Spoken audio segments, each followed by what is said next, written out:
প্রিয় দর্শক, আপনাদের সবাইকে আমন্ত্রণ জানাচ্ছি আমাদের আজকের এই আয়োজনে। আওয়ার ডেমোক্রেসি আপনারা দেখছেন এবং আমাদের এই অনুষ্ঠানটিতে আমরা মূলত কথা বলি প্রতিদিনকার রাজনৈতিক খবর। আপনারা জানেন যে গোটা দুনিয়ায় রাজনীতি সব কিছু কিন্তু নির্ধারণ করে এবং রাজনীতির সঙ্গে সম্পর্কিত অর্থনীতি, সমাজনীতি কিংবা আরও অনেক বিষয় থাকে, আন্তর্জাতিক সম্পর্ক, যুদ্ধ পরিস্থিতি কিংবা এই যুদ্ধ বিগ্রহের ফলে যে প্রতিক্রিয়া দেখা দেয় সেসব বিষয়েও আমরা কথা বলি। আজকে আমাদের এই আয়োজনে আমরা দুজন সম্মানিত অধ্যাপককে আমন্ত্রণ জানিয়েছি। আমাদের সাথে যুক্ত হচ্ছেন এই মুহূর্তে প্রফেসর ডক্টর মোহাম্মদ খালিকুজ্জামান। তিনি পেনসিলভেনিয়ার কমনওয়েলথ ইউনিভার্সিটি জুওলজির প্রফেসর, আমাদের প্রিয় শিক্ষক, আলোচক। স্বাগত জানাচ্ছি প্রফেসর খালিকুজ্জামান আপনাকে আমাদের আজকের এই অনুষ্ঠানে। ধন্যবাদ। একই সাথে আমাদের আরেকজন প্রিয় শিক্ষক উপস্থিত আছেন। তিনি হচ্ছেন প্রফেসর ডক্টর গোলাম মাতবর। তিনি মনমাউথ ইউনিভার্সিটি, নিউ জার্সির সেটির প্রফেসর, সমাজ কল্যাণ বা সমাজকর্ম নাকি যদি না ভুল বলে থাকি সেটির প্রফেসর। তিনি আপনাকে ধন্যবাদ এবং কৃতজ্ঞতা যোগ দেবার জন্যে। Thanks for having me. জি, আমরা যে কয়টি বিষয় নিয়ে আজকে একটু কথা বলতে চাই আপনাদের সঙ্গে, আমি একটু ছোট করে শুধু বিষয়টি বলবো, কন্টেন্টগুলো আলোচনার সময় আমরা বলবো। প্রথমে হচ্ছে চলতি বছরের প্রথম কোয়ার্টারে দেশের অর্থনৈতিক প্রবৃদ্ধির গতি প্রত্যাশার চেয়ে কম হয়েছে। এটি নিয়ে আপনারা একটু কথা বলবেন, আমরা আপনাদের কাছে সেটি যাব। হাসমানি মামলায় তৃতীয় দিনের মতো সাক্ষ্য দিয়েছেন ন্যাশনাল এনকোয়ারারের সাবেক প্রকাশক ডেভিড পেকার। এটি কেন গুরুত্বপূর্ণ এই মামলাটি, সিম্বলিক্যালি কিংবা একজন সাবেক প্রেসিডেন্টের বিরুদ্ধে সামনে নির্বাচন, এটি একটি আলোচনার বিষয়। সুপ্রিম কোর্টের বিচারপতিদের অনেকেই ট্রাম্পের ব্যাপারে নমনীয়, এটি একটি সংবাদ, আমার বক্তব্য না। ট্রাম্পের বিরুদ্ধে যে মামলাগুলো চলছে এগুলো এক পর্যায়ে সুপ্রিম কোর্টে যাওয়ার সম্ভাবনাও রয়েছে। এখন এই নমনীয় ভাবটার ক্ষেত্রে কোনো প্রভাব পড়বে কিনা। আমরা জানি যে দেশের আইন তার নিজস্ব গতিতে চলে, তারপরেও আপনাদের কাছে এই বিষয়টি তুলে ধরা। গাজায় থাকা বয়স্ক এবং অসুস্থ জিম্মিদের মুক্তি দেওয়ার জন্য হামাসকে আহ্বান জানিয়েছে আমেরিকা সহ 18টি দেশ, এটি একটা আলোচনার বিষয়। রাফায় ইসরায়েলের হামলা, জিম্মি মুক্তি, যুদ্ধবিরতি ইত্যাদি বিষয় নিয়ে আমরা কথা বলতে চাই। New York, California, Massachusetts, Texas, Georgia সহ দেশের বিভিন্ন স্টেটে ইউনিভার্সিটিগুলোতে বিক্ষোভ চলছে, সেটি নিশ্চয়ই আপনারা আলোচনায় আনবেন। তো শুরুতেই প্রফেসর খালিকুজ্জামান, আমি একটু চলতি বছরের এই বিষয়টির খবর আপনার কাছে একটু তুলে ধরতে চাই, আপনাদের দুজনের কাছে তথ্য। বৃহস্পতিবার কমার্স ডিপার্টমেন্টের প্রতিবেদনে জানানো হয়েছে বছরের প্রথম প্রান্তিকে দেশের জিডিপি প্রবৃদ্ধি হয়েছে 1.6%, যা বিশেষজ্ঞদের প্রত্যাশার চেয়ে কম। এই রিপোর্ট সম্পর্কে ট্রেজারি সেক্রেটারি জেনেট ইয়েলেন বলেছেন, দেশের অর্থনীতি দুর্বল হচ্ছে না, শক্তিশালী অবস্থানেই রয়েছে। তিনি আরও বলেছেন, চায়নার হুমকি মোকাবেলায় নিজেদের সক্ষমতা বাড়াতে নানা বিকল্প পরিকল্পনা নিয়েছেন প্রেসিডেন্ট জো বাইডেন। এদিকে বৃহস্পতিবার নিউ ইয়র্কের সেরাকাউস শহরে এক অনুষ্ঠানে অংশ নিয়েছেন প্রেসিডেন্ট বাইডেন, মানে আজকে। তিনি জানিয়েছেন, নিউ ইয়র্ক ও আইডাহোয়ায় 5টি চিপ উৎপাদন কেন্দ্র স্থাপনে $125 বিলিয়ন বিনিয়োগ করতে যাচ্ছে চিপ নির্মাতা প্রতিষ্ঠান মাইক্রন। এই প্রকল্প বাস্তবায়ন হলে অন্তত 70,000 মানুষের কাজের সুযোগ সৃষ্টি হবে। একই অনুষ্ঠানে নিউ ইয়র্কের গভর্নর ক্যাথি হোকুল জানিয়েছেন, এই প্রকল্পে নিউ ইয়র্ক স্টেটও $7.1 বিলিয়ন বরাদ্দ দিচ্ছে। প্রথম প্রশ্নটি হচ্ছে আমাদের এই প্রবৃদ্ধি কমে যাওয়া প্রসঙ্গে, সেইটার বিশ্লেষণ আপনার কাছে শুনতে চাই, পরে আমরা প্রেসিডেন্ট জো বাইডেনের সেই আলোচনাটিতে আসবো। প্রফেসর খালিকুজ্জামান। ধন্যবাদ আপনাকে। এই কোয়ার্টারে গত 3 মাসে আমেরিকার অর্থনীতিতে কিছুটা স্লো ডাউন হয়েছে, সেটা 3.4% থেকে কমে 1.6% জিডিপি গ্রোথ হয়েছে। সেটা অনেকটাই কম গত বছরের তুলনায়। গত বছরে অর্থাৎ 2023 সনে ডিসেম্বর পর্যন্ত ইকোনমিক গ্রোথ ছিল 3.4%, এখন হয়েছে 1.6%। সেটা ডেফিনেটলি কম, তবে এই মুহূর্তেই এটা নিয়ে খুব শঙ্কিত হওয়ার কারণ নেই, কারণ কিছু আপস অ্যান্ড ডাউনসের ভিতর দিয়ে যায় অর্থনীতি। যদিও এই যে স্লত গতিটা, সেটা আসলে কিছুটা পজিটিভ দিকও এক অর্থে হালে গিয়ে শেষ পর্যন্ত দিকে থাকতে পারে। তবে স্লত গতিটা কেন হলো, সেটা হয়েছে কয়েকটা কারণে। একটা দেখা যাচ্ছে যে আমাদের যে ইন্টারেস্ট রেট, মানুষ তো বাড়ি কেনার জন্য, গাড়ি কেনার জন্য অনেক কারণেই লোন নেই। সে লোনের যে সুদের হার, সেটা অসম্ভব বেশি এবং 7% মতো। এত টাকা সুদ নিয়ে মানুষজন কোনো ধরনের কেনাকাটি বা এরকম জিনিস করতে চায় না, যার জন্য ইকোনমিটা একটু স্লো ডাউন হয়েছে। আরেকটা কারণে স্লো ডাউন হয়েছে ট্রেড ডেফিসিট। আমেরিকার যে অন্যান্য দেশের সাথে ট্রেড ডেফিসিট এই বছর বর্তমানে $69 বিলিয়ন আছে, যেটা সাধারণত এভারেজে $18 বিলিয়ন থাকে।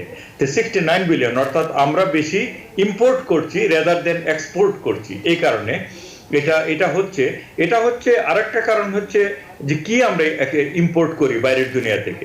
মূলত যেগুলি আমরা ইম্পোর্ট করি এগুলি হচ্ছে আপনার গাড়ি, তারপর কম্পিউটার্স এবং এই জাতীয় ইলেকট্রনিক্স বিভিন্ন যন্ত্রপাতি। এবং এটারই ধারাবাহিকতায় আপনি একটু প্রারম্ভিক সূচনা লগ্নে বললেন যে চিপ অ্যাক্টের মাধ্যমে যে $6 বিলিয়ন দিচ্ছে, সে আলোচনা হয়তো পরে আমরা আসবো, সেটা হয়তো এই গতিটা কাটিয়ে উঠতে সাহায্য করবে। তার বাইরে গিয়ে আরেকটা সমস্যা যেটা আমেরিকার জন্য বর্তমানে হচ্ছে, চীনের সাথে সম্পর্কটা যে খারাপ। কারণ চীন থেকে আমরা প্রচুর দ্রব্য আসলে আমদানি করতাম, আমরা সবাই জানি, ওয়ালমার্ট যাই যেখানেই যাই চীনের প্রচুর দ্রব্য আমরা দেখতাম। চীনের সাথে টানাপোড়েনের কারণে চীন থেকে আগত দ্রব্য কমে যাওয়াতে আমরা এই জিনিসগুলি অল্টারনেটিভ সোর্স থেকে কিনতে হয়, সেগুলি কিছু কিছু দাম বেড়ে গেছে। এটা হলো আরেকটা জিনিস।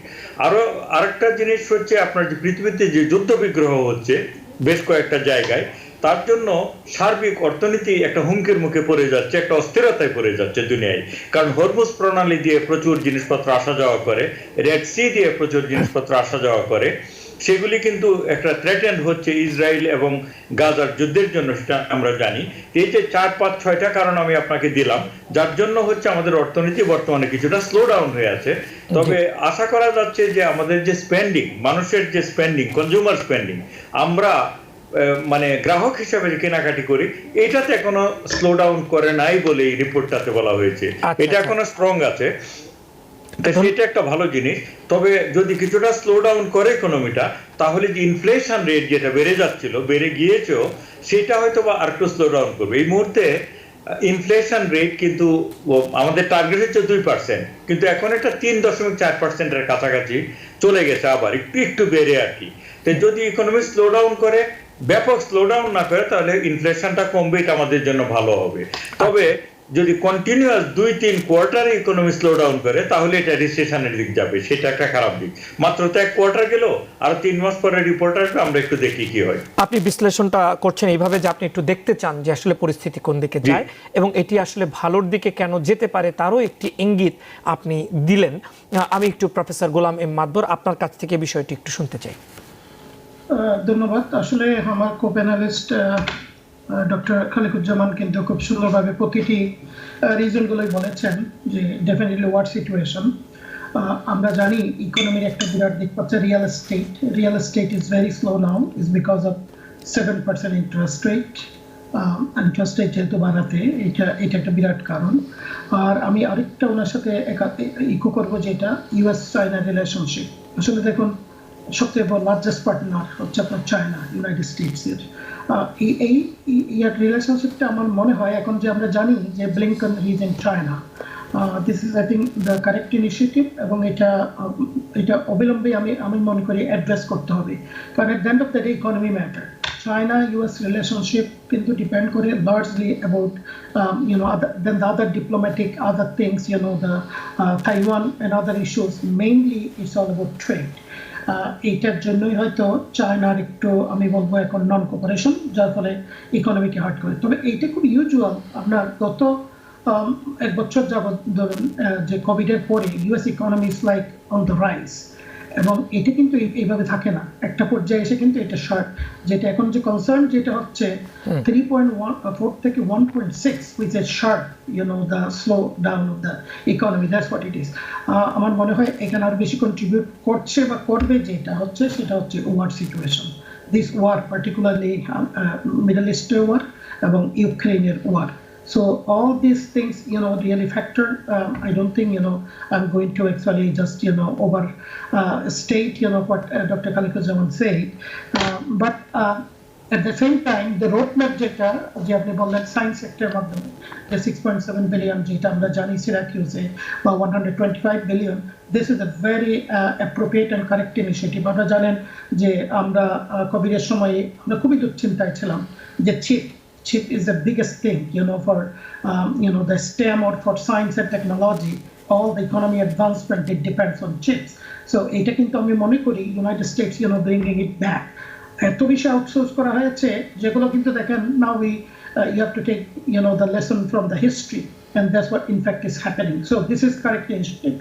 আমি মনে করি this big go, the person with lots of wisdom and also the expertise, particularly Joe Biden, যার কথা আমি বলছি, with his correct leadership, I think we are going to be able to actually move beyond this. I think maybe second quarter is going to pick. That's what my hope. But at the same time, আমার মনে হয় যে আরেকটি বেশি important যেটা consumer spending. That's the most important thing. Consumer spending is like rather, on the rise. So that's a good sign for economy. So economy is going to roll and move around. That's very good sign. But I'm sure, there are other mechanism. Definitely, U.S. Council of Economists are going to come forward, to address this sharp slowdown of the economy in the first quarter. Because people sneeze. Because not everyone washes their hands. Because kids touch a lot of things. Set a date to get your flu and COVID shots and RSV if eligible. Because if you're wondering, should I get my flu and COVID shots? Think about other people. Learn more at nj.gov/health/vaccines. Excellent. এবং এই বিষয়ে আমি যেটি আপনি সবশেষে তুলে ধরলেন, সেই চিপ প্রতিষ্ঠানের জন্য উৎপাদন যেটি আমরা যাচ্ছি নিউ ইয়র্ক ও আইডাহোয় 5টি চিপ উৎপাদন কেন্দ্র স্থাপনে $125 বিলিয়ন বিনিয়োগ করতে যাচ্ছে মাইক্রন। এবং নিউ ইয়র্ক গভর্নর বলেছেন এই আমাদের এই স্টেটও অনেক একটা বড় অংশ, তারা $7.1 বিলিয়ন কিন্তু এখানে বরাদ্দ দিচ্ছে। 70,000 মানুষের কাজের সুযোগ সৃষ্টি এবং একই সাথে আমাদের এই যে গাড়ির ইন্ডাস্ট্রি বা চিপ যেসব জায়গাতে প্রয়োজন, সেটি একটা বিরাট অগ্রগতি আনবে বলে ধারণা করা হচ্ছে। প্রফেসর খালেকুজ্জামান। জি, এটা খুবই একটা গুরুত্বপূর্ণ বিষয়। আমি জিনিসগুলি অলওয়েজ একটা কনটেক্সটে ফেলে চিন্তা করতে পছন্দ করি, এটার বিগ পিকচারটা দেখা আর কি। আপনি দেখুন মাইক্রন, আপনি বললেন যে $100 বিলিয়ন মতো ওদের ইনভেস্টমেন্ট করবে, যার $6 বিলিয়ন হচ্ছে গ্র্যান্ট হিসাবে দিয়েছে জো বাইডেন আমেরিকান সরকার, আর $7 বিলিয়ন গ্র্যান্ট দিবে হচ্ছে লোন হিসাবে। মাত্র $100 বিলিয়ন আপনার 70,000 মানুষের চাকরির সংস্থান হবে। শুধু এটা না, চিপ ম্যানুফ্যাকচারিং ভেরি ইম্পর্টেন্ট আমাদের লাইফে, কারণ গাড়ি থেকে শুরু করে কম্পিউটার, রেফ্রিজারেটর, আপনার স্মার্টফোন, এভরি জায়গায় চিপ দরকার হয়। সেই $100 বিলিয়ন একটা ম্যাজিক তৈরি করতে প্রায় সক্ষম। সেই জায়গাতে দুনিয়াতে যে যুদ্ধ বিগ্রহগুলি যে না থাকতো, আমরা নিজেরা তৈরি করিনি যুদ্ধগুলি, কিন্তু আমি অনেকবার আপনাদের অনুষ্ঠানে বলেছি আমাদের প্রায়োরিটিটা একটু শিফট হওয়া দরকার আমাদের লাইফে। এই যে $95 বিলিয়ন যে যুদ্ধের জন্য আমরা একটা বড় বিল পাস করলাম, যার $60 বিলিয়ন যাবে ইউক্রেনে, $26 বিলিয়ন যাবে হচ্ছে ইসরায়েলে।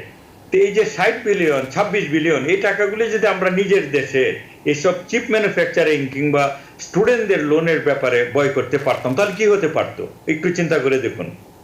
$100 বিলিয়ন যদি 70,000 জব আনতে পারে নিউ ইয়র্কের মতো জায়গায়, তাহলে আমাদের এই টাকাটা যদি এইভাবে খরচ আমাদের না হতো, তাহলে আমরা আরো কি করতে পারতাম। এটা গেল একটা দিক।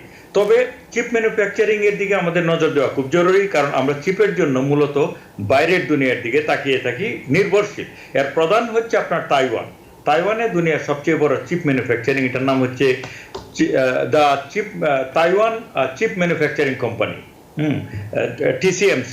এটা দুনিয়ার সবচেয়ে বড়। তারপর কোরিয়াতে রয়েছে, ইদানিং ইন্ডিয়াতে কিছু হচ্ছে, গজিয়ে উঠছে যে চিপ ম্যানুফ্যাকচারিং ওইখানে হবে। তারপর ইন্দোনেশিয়াতে আছে, মালয়েশিয়াতে রয়েছে। তো এইগুলির দিকে যদি আমি জানি যে আমেরিকাতে প্রোডাকশন করলে দামটা একটু বাড়ে, কিন্তু হালে গিয়ে তো আমাদের যে নিরাপত্তা, আমাদের যে সিকিউরিটিটা তো তৈরি হয়, আমাদের অন্যের দিকে তাকিয়ে থাকতে হয় না, অনেক ভালো হয়। কারণ আপনার স্পেস থেকে শুরু করে সেলফোন সব জায়গায় চিপ প্রয়োজন। সুতরাং আমি মনে করি এটা একটা গুড ডিসিশন, একটা গুড উদ্যোগ। মাত্র $125 বিলিয়ন এমন কিছু না, আমি মনে করি এখানে $1 ট্রিলিয়ন খরচ করা দরকার আমেরিকার। অসংখ্য ধন্যবাদ প্রফেসর গোলাম মাতবর। এবং এই যে এইরকম নিজেদের উদ্যোগী হওয়া এবং একই সাথে অর্থনীতির যে চিত্র, দুটি ভিন্নমুখী আর কি। প্রথমে একটু নেতিবাচক দিকে গেল, পরে আপনারা একটা সুন্দর আলোচনার সূচনা করলেন। এই সব কিছুই একটু আলোচনায় যদি নির্বাচন প্রসঙ্গটা আনেন, যে এরপর কি প্রভাব ফেলতে পারে। এটা আসলে সবচেয়ে বড় কথা যে আপনি দেখুন আমরা কন্টিনিউয়াসলি কিন্তু আউটসোর্স করছিলাম, এটা হচ্ছে ইটস রিয়েলি ব্যাড সাইন, যেটা কিন্তু we got a big lesson now we are looking back, wait a minute, enough is enough, that's really something. এই যে এখন যে ব্রিঙ্গিং ইট ব্যাক আউটসোর্স যেটা, এবং মানুষ রিয়েলাইজ করবে এই যে সাইনগুলো, this are really going to play big role in terms of party platform. মানুষ কিন্তু এগুলো দেখে at the end of the day all those nonsense what's happening in the landscape, national political landscape, মানুষ কিন্তু at the end of the day যে তার কনসার্নসকে কিন্তু প্রশ্ন করে what the government is doing. আপনি দেখুন আনএমপ্লয়মেন্ট 80-90 বছর হইতে মানে lowest in job creation highest level. তো স্বাভাবিকভাবে কিন্তু ইকোনমির একটা সাইকেল আছে, একটা স্টেজে কিন্তু এটা স্ট্যাগন্যান্ট হয়, সেটা আস্তে আস্তে কিন্তু আপনার স্বাভাবিকভাবে একটু নিচের দিকে স্লো ডাউন হয়। কিন্তু কনসার্নটা হচ্ছে এটা এত বেশি কেন আর কি, 3.4 থেকে 1.6, which is a matter of concern. এটার জন্য আসলে আমরা যে দুজনেই যে আমরা বললাম, বিশেষ করে ডক্টর খালিকুজ্জামান সুন্দরভাবে কিন্তু আলোচনাটা করেছেন, যে আমি মনে করি এই যে ওয়ার্ডটা হচ্ছে আরো বেশি ফ্যাক্টর, এই ওয়ার্ডটা it has to B ended, এবং এটা এন্ড একমাত্র ইউনাইটেড স্টেটসই করতে পারে। আপনি দেখুন যে এখন গাজা প্যালেস্টাইনের ব্যাপারে 142 না 43টা দেশ ইউনাইটেড নেশনের কিন্তু তারা ভোট দিয়েছেন যে অনলি সলিউশন ইজ দেয়ার। আপনি কোথাও আজকে হয়তো আমরা পরে আলাপ করবো, হামাসও বলছে এবং মিডল ইস্টের কান্ট্রিগুলো বলছে যে if Palestine is going two be a state, things May change, এবং they may lay down the weapon, that's what actually I've been hearing from different sources, and this is a hype moment. এই যে এখন যে এই যে প্রবলেমটা address করা এবং যাদেরকে জিম্মি করেছে, এই জিম্মিগুলোকে ফিরিয়ে নেওয়ার জন্য this is the hype movement. United States need to be proactive এবং ড্রাস্টিক এবং প্রোঅ্যাক্টিভ ডিসিশন ইমিডিয়েটলি নেওয়া উচিত, বোল্ড ডিসিশন নেওয়া উচিত। এবং আমি মনে করি ইউনাইটেড স্টেটস এটাতে চ্যাম্পিয়ন হবে, উইন করবে। এইটা কিন্তু জো বাইডেনের কিন্তু একটু চিন্তা, জো বাইডেন কিছুটা কিন্তু স্ট্রং হয়েছিল লাস্টে, বিশেষ করে রাফাতে আপনার যে অফেন্সিভ যেটার ব্যাপারে, এবং সেটাকে যদি একটু কাজে লাগায়, whole world body is going to rally behind Joe Biden, but that's not what actually is happening. I hope is going to happen. অনেকটা আমরা ওই আলোচনাটা একটু পরেই ফিরবো, আমরা একটু বড় করে আলোচনা নিশ্চয়ই আপনারাই করবেন। আমরা এবার একটু দেশের প্রসঙ্গে একটু আলাপ করি। দেশের এই যে মামলাটি নিয়ে একটু যেহেতু আলোচনা করতে হয়, কারণ এটি নিয়ে মানুষের আগ্রহ আছে। প্রফেসর গোলাম এম আব্দুর, আপনি একটু যদি আপনার আলোচনায় আনেন, হাসমানি মামলায় তৃতীয় দিনের মতো সাক্ষ্য দিয়েছেন ন্যাশনাল এনকোয়ারের সাবেক প্রকাশক ডেভিড পেকার, এবং গোল্ডবার্গ পলিনের ভিডিও প্রকাশের পর ইসরায়েল এটি অন্য প্রসঙ্গে চলছে। এবং এই যে হাসমানি বৈঠকের পরে তিনি জানিয়েছেন প্লেবয়ের সাবেক মডেল ক্যারেন ম্যাকডুগালের সঙ্গে ট্রাম্পের সম্পর্কের খবরটি ধামাচাপা দেওয়ায় তাকে ধন্যবাদ দিয়েছিলেন সাবেক প্রেসিডেন্ট। অন্যদিকে সাবেক প্রেসিডেন্ট হিসেবে ফৌজদারি মামলা থেকে ট্রাম্পের দায়মুক্তির দাবির বিষয়ে সুপ্রিম কোর্টে শুনানি অনুষ্ঠিত হয়েছে। শুনানিতে কয়েকজন রক্ষণশীল বিচারপতি বলেছেন কিছু ফৌজদারি অপরাধে ট্রাম্প অব্যাহতি পেতে পারেন, তবে সব ক্ষেত্রে তাকে সুবিধা দেওয়া সাংবিধানিক হবে না। এছাড়া লেখিকা জিন ক্যারলের মানহানির মামলায় ট্রাম্পের নতুন করে বিচারের আবেদন খারিজ করে দিয়েছেন নিউ ইয়র্কের ফেডারেল বিচারক। এই মামলায় ট্রাম্পকে $83.3 মিলিয়ন ক্ষতিপূরণ দেওয়ার নির্দেশ দেওয়া হয়। কি বলবেন প্রফেসর গোলাম এম আব্দুর? দেখুন, এখন যে সিচুয়েশনটা দেখা যাচ্ছে ট্রাম্পের, ফর্মার প্রেসিডেন্ট ট্রাম্পের এগেনস্টে যে মামলাগুলো আছে, এখন কিন্তু এটা ইজিলি বোঝা যাচ্ছে যে আদৌ ইলেকশন আগে কোনোটা সুরাহা হবে কিনা। একমাত্র এই যে হাসমান যেটা, এটা এখানে দেখুন তার যে পার্সোনাল লাইবিলিটি এবং সে যে ক্রাইমটা করেছেন সেটা হচ্ছে ন্যাশনাল ইনকোয়ারারকে টাকা দেওয়া। এবং আরেকটু মজার ব্যাপার যে আপনার $130,000 যেটা হাসমানিটা দিয়েছেন স্টর্মি ড্যানিয়েলকে, যেটা আর কি আপনার সুন্দরভাবে কথা বলেছেন আমাদের হচ্ছে senator from Utah Mitt Romney. $130,000 he did not actually give not to have sex with that person. So এবং এতে করে আপনি দেখুন এখন কিন্তু একটার পর একটা কিন্তু ফ্যাক্টগুলো বেরিয়ে আসছে, এবং ডেভিড পেকার যেটা বলেছেন যে ইয়েস তাকে বলা হয়েছে not to publish it. So you are a president, you are also going for the election, and how do you do it? So ধামাচাপা দেওয়ার জন্য তুমি আরেকটা অফেন্স করছো, একটা হচ্ছে ধামাচাপা দেওয়া, আরেকটা হচ্ছে তাকে যে ব্রাইব করা। সো এই কেসটা হচ্ছে এখন আমার মনে হচ্ছে সবচেয়ে বেশি। আর সুপ্রিম কোর্টের আপনি যেটা বলছেন যে আজকে আমি আসলে 2 ঘন্টা 40 মিনিটের টেস্টিমনি আমি বোধহয় প্রায় অলমোস্ট 2 ঘন্টার মতো শুনেছি আর কি। I was concerned actually the way some of the justices they are moving on this case and arguing the both sides, particularly Brett Kavanaugh এবং Amy, Amy, I forget the name last name. Yes. Barrett. Yes, Connie Barrett, এবং এরা যেভাবে যে প্রশ্নগুলো করছিল এবং Sam Alito, আমার মনে হচ্ছে they are going to send this back to the lower court মানে কি? That means nothing is going to happen before the election. If somehow this guy is going to come back, he is going to destroy all those things. এই যে rule of law যেটা নিয়ে United States সারা ওয়ার্ল্ডে নেতৃত্ব দেয়, that's already is in question, and that is going to be really something is going to influence the dynasty in the whole world, and also nationalism which on the rise is going to be established. অসংখ্য ধন্যবাদ। জি, that's the scary thing. আমরা একটু professor Khaliquzzaman আপনার বিশ্লেষণটা শুনতে চাই এই প্রসঙ্গে। জি দেখুন, ডোনাল্ড ট্রাম্পের সাথে বিরুদ্ধে কতগুলো মামলা চলছে কন্টিনিউয়াসলি, আমরা অনেক সময় খেয়ে হারিয়ে ফেলি। এখন এই প্রসঙ্গটা কোনটার সাথে কোনটা মিলে যায়, কোনটার সাথে কোনটা, হাস মানি, ফ্রড কেস, এই যে বিজনেসে, তারপরে হচ্ছে আপনার ইলেকশনের যে উল্টায় ফেলার কেস, তারপরে হচ্ছে ডকুমেন্ট কেস, তারপরে জর্জিয়ার কেস, মানে লিটারালি আমরা খেয়ে হারিয়ে ফেলি। এই জন্য জিনিসটা বলছি, এই যে মামলাগুলো হচ্ছে এটা দুইটা দিক আছে। একটা হচ্ছে যে তার চরিত্রগত দিকটা, একটা মানুষ যে ভুলে হোক বা জেনে শুনেই হোক আমেরিকার মতো একটা দেশের প্রেসিডেন্ট হয়ে গিয়েছিল, সেই লোকটার বিরুদ্ধে যে পরিমাণ হচ্ছে যে সুনির্দিষ্ট অভিযোগ রয়েছে, এমন পরিমাণ অভিযোগ যদি একটা নর্মাল মানুষের বিরুদ্ধে থাকতো তাহলে সে হয়তো একটা ইউনিভার্সিটিতে চাকরিও পেত না কোনোদিন। আর সেই লোকটাকে আমরা প্রেসিডেন্ট একবার বানিয়েছিলাম, এবং এখন সমস্ত লক্ষণই দেখা যাচ্ছে হয়তো বা সে আবার প্রেসিডেন্ট হয়ে যেতে পারে। এই জায়গাটাতে হচ্ছে একটা শঙ্কার বিষয় যে দেশটা কোথায় গিয়ে দাঁড়িয়েছে। আমেরিকাতে আপনি জানেন যে যারা মেইন স্ট্রিমের মানুষ তারা রাজনীতি নিয়ে কথা বলে না, কাজে কর্মে।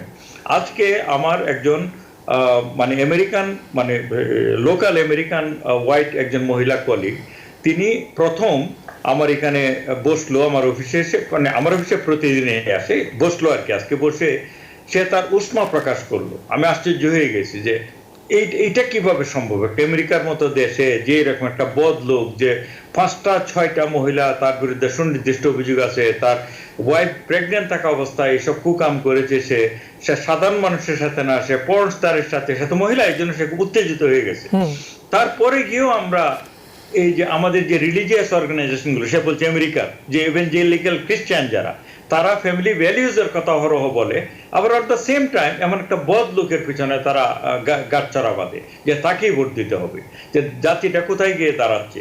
তো এটা আমার দৃষ্টিতে একটা শুভ লক্ষণ, যে লোকগুলি আসলে কথা বলে না পলিটিক্স নিয়ে, বলার কথা না, তিনি এটা বলছেন। এটা হলো একটা দিক। আরেকটা দিক হচ্ছে ওই যে ইয়ের কথা বললেন, সুপ্রিম কোর্টে আইনের গতিতে চলে সত্য ওই দেশে, কিন্তু তারপরেও ইন্টারপ্রিটেশন গুলো কিন্তু জাস্টিসের উপর নির্ভর করে। কনস্টিটিউশনকে কে কিভাবে ইন্টারপ্রেট করবে, এই যে কথাটা আপনি একটু আগে বললেন, কিছু কিছু জাস্টিস বলছে যে তাকে কিছু কিছু ব্যাপারে দেওয়া যেতে পারে, ছাড় দেওয়া যেতে পারে, ইমিউনিটি দেওয়া যেতে পারে, কিন্তু সব ব্যাপারে না। কিন্তু এখন আমাদের দেখার বিষয় হচ্ছে কিছু কিছু বলতে তারা কতটা মিন করছে। এবং এটা তো আর আজকে রাতারাতি আজকেই শেষ হয়ে যাবে না। এই মামলাটা শুনানি হয়ে গিয়ে রায় হতে হতে প্রায় জুন হয়ে যাবে। তবে এটা প্রাইমারিলি একটু খারাপ লক্ষণ যে কিছু কিছু বিচারক কিভাবে চিন্তা করে যে একটা লোক প্রেসিডেন্ট থাকাকালীন আইনের ঊর্ধ্বে তাকে ইমিউনিটি দেওয়া সম্ভব। আইনের ঊর্ধ্বে যদি ইমিউনিটি তাকে দেওয়া হয় তাহলে তো একটা প্রেসিডেন্ট হয়ে গিয়ে সে একটা তার যে প্রতিদ্বন্দ্বী তাদেরকে খুন করিয়ে ফেলেও সে নিজেকে নিজে মাফ করে দিতে পারে। এটা তো একটা আইনের দেশে ঘটতে পারে না। দেখা যাক কোথায় গিয়ে দাঁড়ায়। তারা শুধু একটু উল্লেখ করেছে তারা কিছু কিছু ব্যাপারে ছাড় দিবে, সে কিছু কিছু ব্যাপারগুলি কি আমরা একটু দেখি। আপনাদের দুজনকে ধন্যবাদ। একটা ছোট বিরতিতে যেতে হবে, বিরতির পর ফিরে এসে কিছু আন্তর্জাতিক প্রসঙ্গ সেই বিষয়গুলো নিয়ে আলোচনা করব। ছোট্ট বিরতির পর ফিরছি, দর্শক সঙ্গেই থাকুন। Because people sneeze.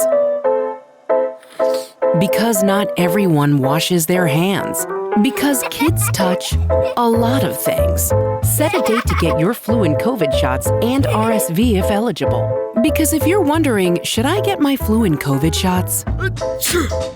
Think about other people. Learn more at nj.gov/health/vaccines. প্রিয় দর্শক, আরও একবার স্বাগত জানাচ্ছি আপনাদেরকে, যে যেখান থেকে অনুষ্ঠানটি দেখছেন। আশা করছি আপনারা সবাই ভালো আছেন এবং নিরাপদেই আছেন। আমরা এবার যে বিষয়টি নিয়ে আলোচনা করতে চাই সেটি হচ্ছে যে মধ্যপ্রাচ্য প্রসঙ্গ, গাজায় থাকা বয়স্ক এবং অসুস্থ জিম্মিদের মুক্তি দেওয়ার জন্য হামাসকে আহ্বান জানিয়েছে আমেরিকা সহ 18টি দেশ। বৃহস্পতিবার এক বিবৃতিতে দেশগুলো 200 দিনেরও বেশি সময় ধরে আটক জিম্মিদের অবিলম্বে মুক্তি দেওয়ার আহ্বান জানায়। গাজায় হামাসের কাছে জিম্মি ইসরায়েলি আমেরিকান হার্শ গোল্ডবার্গ পলিনের ভিডিও প্রকাশের পর ইসরায়েলে তীব্র বিক্ষোভের সৃষ্টি হয়েছে। ইসরায়েলের প্রধানমন্ত্রী বেঞ্জামিন নেতানিয়াহু বাসস্থানের বাইরে বিক্ষোভ করেছে দেশটির সাধারণ মানুষ। হামাসের হাত থেকে জিম্মিদের মুক্তির জন্য কার্যকর পদক্ষেপ নেওয়ার দাবি জানিয়েছেন তারা। এদিকে হামাসের কয়েকজন কর্মকর্তা বলেছেন 1967 সাল থেকে ইসরায়েল তাদের ভাষায় যে ভূখণ্ড দখল করেছে সেগুলো সহ প্যালেস্টাইনকে রাষ্ট্র হিসেবে স্বীকৃতি দিলে তারা ইসরায়েলের বিরুদ্ধে অস্ত্র হাতে নেওয়া ছেড়ে দেবে। এই যে প্রসঙ্গগুলো, এটি নিয়ে আমরা একটু কথা বলতে চাই। প্রথমে প্রফেসর খালিকুজ্জামান, আপনার মন্তব্য।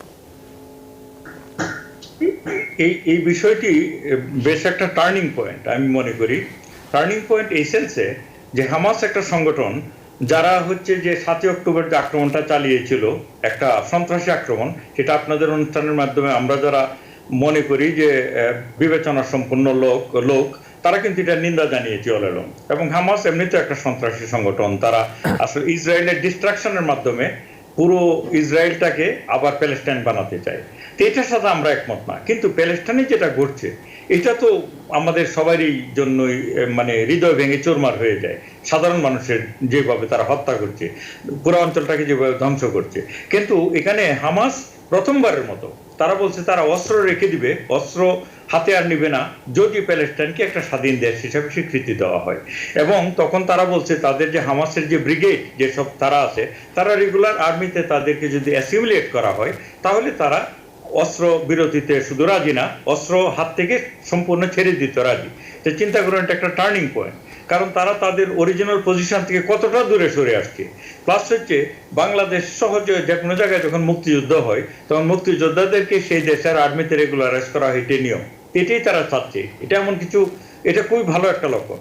তবে ওই যে আমেরিকা সহ 18টা দেশ যে হামাসের কাছে বন্দী মুক্তিদেরকে রিলিজ করতে বলছে, এটাও একটা ভালো জিনিস। কিন্তু আনফর্চুনেটলি এই কাজটা তারা অনেক আগে থেকে করতে পারতো, সিনসিয়ারলি করতে পারতো।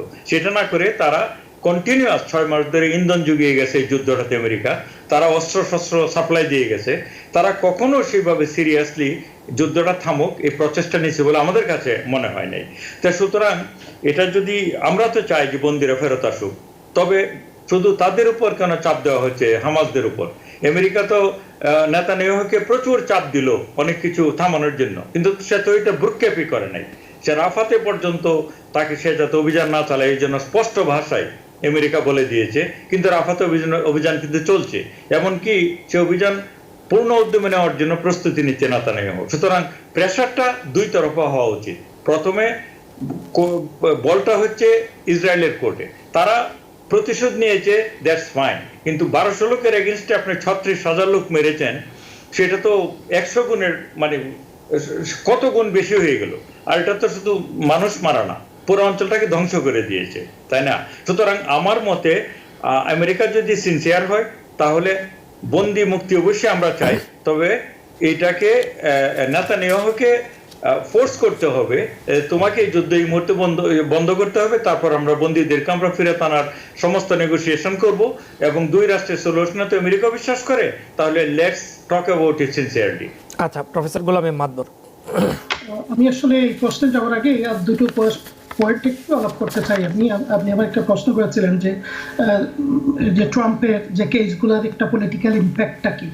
আসলে দেখুন, এখানে একটা পলিটিক্যাল যে গেইন তার যেটা হবে, কারণ Republican party hijack by this guy. Republican party যারা অরিজিনাল আছে তারা কিন্তু অনেকেই বসে আছেন, their decision is going to depend in terms of who they are going to vote, ট্রাম্পকে দেবে কিনা, সেটা হচ্ছে এই কেসগুলোর উপর। আমরা জানি যে 87 or 97 কেস কিন্তু লিঙ্গার অ্যারাউন্ড হচ্ছে, তো এইটা কিন্তু তারা ফ্রান্সে আছে, কনভিক্টেড হলে কিন্তু এই ভোটগুলো সে পাবে না। যদি না হয় এইটা কনভিকশনটা, তাহলে কিন্তু এটা তার গেইনে যাবে। আরেকটা জিনিস আমি যেটা বলবো, আপনার ইমিউনিটি, ইমিউনিটি ব্যাপারে সুপ্রিম কোর্টে যেটা বলছেন, দেখুন তারা এখনো কিন্তু ভবিষ্যৎটা চিন্তা করছে। হ্যাঁ, ভবিষ্যৎ আরেকজন প্রেসিডেন্ট যদি হয়, সেও কি এটা ইউজ করবে কিনা, যদি যেটা ট্রাম্প করেছেন সেটা করবেন, কিন্তু ইমিডিয়েট যেটা শাস্তি সেটা কিন্তু চিন্তা ভাবনা করছে না। অর্থাৎ এসে ইমিউনিটিটা চাচ্ছে কিন্তু পার্সোনাল গেইনের জন্য, কুডিটে করতে চাচ্ছিল সে, এবং অফিসিয়াল রেসপন্সিবিলিটির জন্য না। ইমিউনিটি দেওয়া হয় কিন্তু to perform official responsibility, to protect the constitution, to protect the country. আচ্ছা, আপনার যে মিডল ইস্টের ব্যাপারে আপনি বেশ করে যেটা বললেন, গাজা ক্রাইসিস, এখানে দুটো জিনিস, একটা হচ্ছে এক্সিস্টেন্সিয়াল রিয়ালিটি, আর একটা হচ্ছে existential threat. Existential reality, Hamas এবং প্যালেস্টাইনকে এটা there is no other way মেনে নিতে হবে। ইসরায়েল ইজ এ কান্ট্রি, আপনি total destruction, total extinction, it is not going to happen. You have to live with them. That's the existential reality. আর existential threat যেটা হচ্ছে এখানে ইরানকেও কিন্তু এখানে কিন্তু they also have to come on board, in terms of this negotiation.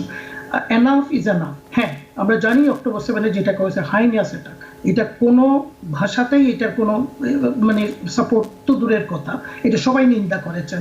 At the same time যেটা doctor Khaliquzzaman বলেছেন, যে আপনার এই 1200-র জন্য যে আপনি 36,000 লোক মেরে ফেলবেন, that is not also acceptable. এবং আমি মনে করি এখন একটা, কিন্তু আমি প্রথমে একটু আগে বলতেছিলাম যেটা হাইপ মুভমেন্ট আসছে, this is an opportunity. Opportunity doesn't come all the time. Opportunity for Palestinian people, opportunity for Israel people. এবং প্রত্যেককে they will have to calm down and they will have to think about the existential reality. So existential reality তে এখানে সবচেয়ে বড় কিন্তু যেটা আপনার stake holder, যেটা হচ্ছে ইউনাইটেড স্টেটস। আপনারা জানেন যে সিকিউরিটি কাউন্সিল ইউনাইটেড স্টেটস আবারও স্টেটের হওয়ার বিরুদ্ধে আপনার ভোট দিল। তো এখন nobody can control this. আপনি এই যে $26 বিলিয়ন আবার দেওয়া, তার মানে কি? That means তারা হচ্ছে the United States is behind us.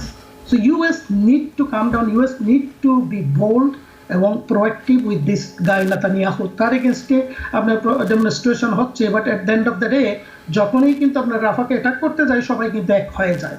They are all united in that front. সুতরাং only country that can change the whole equation, only country can that resolve this is the United States. ধন্যবাদ আপনাকে। জি, আমরা আরেকটি প্রসঙ্গে আপনাদের একটু মতামত নিয়ে তারপর আজকের মতো আমরা শেষ করব। সেটি হচ্ছে new York, California, Massachusetts, Texas, Georgia সহ দেশের বিভিন্ন স্টেটে বিভিন্ন ইউনিভার্সিটিতে যে বিক্ষোভ চলছে, এবং এমারসন কলেজের বাইরে অবস্থানরত বিক্ষোভকারীদের মধ্য থেকে 108 জনকে আটক করেছে বোস্টন পুলিশ।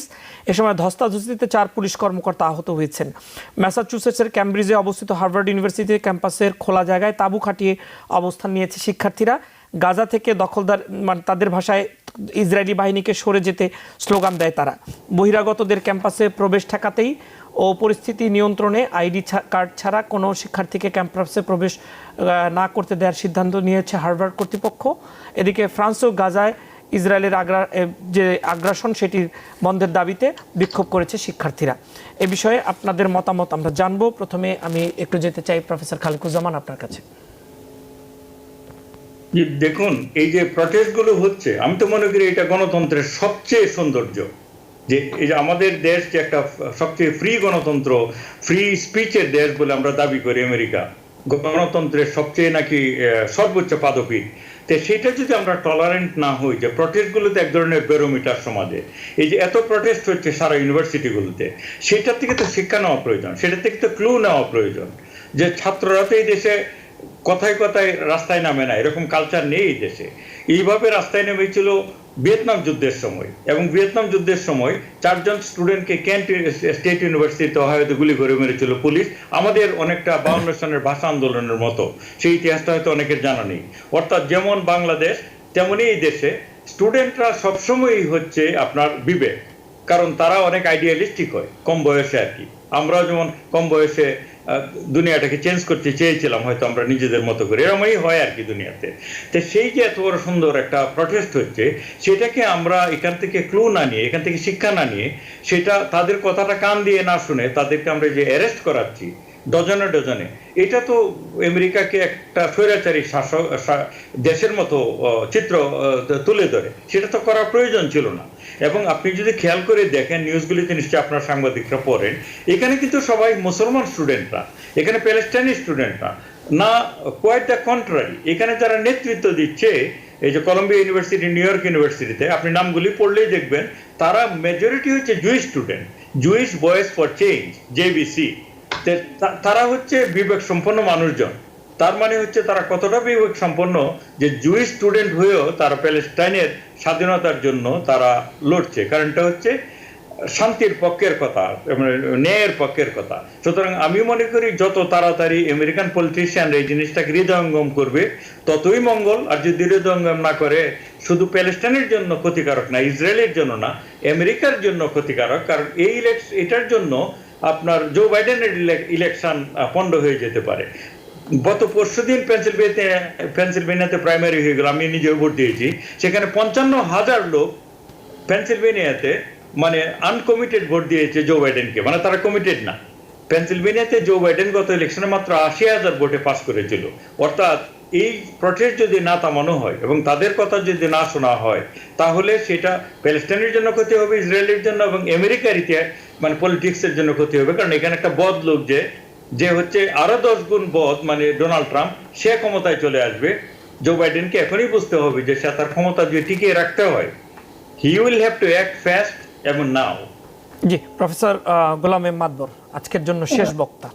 আসলে দেখুন, এখানে সবচেয়ে বড় কথা আমি বলবো যে স্টুডেন্টরা আমাদেরকে মেসেজ দিচ্ছে, you are not doing your job. And আমিও ডক্টর খালিকুজ্জামানের সাথে একাত্মতা করি, student are the real true concerns of the nation. এবং তারা এখনো কিন্তু আমরা যে ইউনিভার্সিটিতে বলি this is right, this is wrong, এখনো রাইট অ্যান্ড রং আইডিয়ালিস্টিক্যালি কিন্তু তারা কিন্তু they are still critically thinking. So they are pure in terms of like what is right, what is wrong. এবং এখানে দেখুন প্যালেস্টাইনের লোক না, এখানে সব ধর্মের লোকজন, সব জাতির লোকজন এসে কিন্তু ডেমনস্ট্রেশন সারা কান্ট্রিতে কিন্তু আসবে। আর এখানে কিন্তু পলিটিক্যালাইজ করার চেষ্টা করছে। মাইক জনসনের মতো আপনি দেখুন, স্পিকার বলতেছে যে কলম্বিয়া ইউনিভার্সিটি প্রেসিডেন্টের হচ্ছে স্টেপ ডাউন করা উচিত।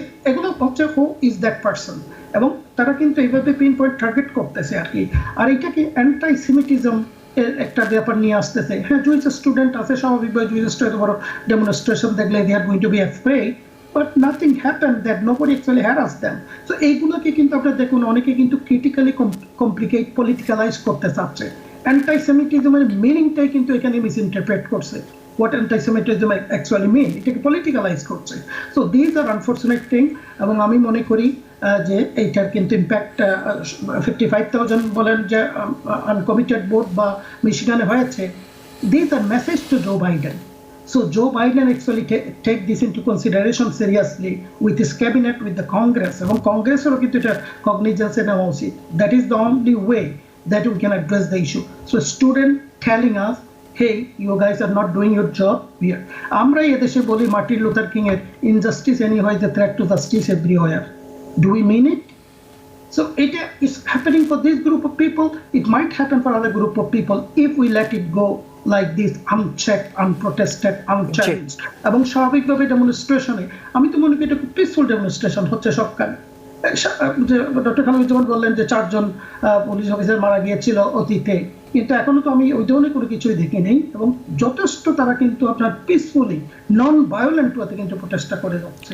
আপনাদের দুজনকে ধন্যবাদ জানাচ্ছি। আজকের আলোচনাটি শেষ করতে হবে একেবারে শেষের দিকে, যেহেতু আমরা আছি। আপনারা আপনাদের মতামত দিয়েছেন, আপনাদের দুজনকে অসংখ্য ধন্যবাদ। ধন্যবাদ। জি, প্রিয় দর্শক, আপনারা দেখছিলেন আওয়ার ডেমোক্রেসি, এবং এই অনুষ্ঠানে আমরা চলমান রাজনীতির নানা দিক নিয়ে কথা বলছিলাম। বিশ্লেষকরা তাদের বক্তব্য তুলে ধরেছেন। আমরা আজকের মতো শেষ করছি। সবাই ভালো থাকুন এবং নিরাপদে থাকুন। টিবিএন 24 টেলিভিশন দেখতে আজই কল করুন 7187776556। লগ ইন করুন www.totalcablebd.com। নিউ ইয়র্ক থেকে সম্প্রচারিত টিবিএন 24 টেলিভিশন বিশ্বজুড়ে বাঙালির কণ্ঠস্বর।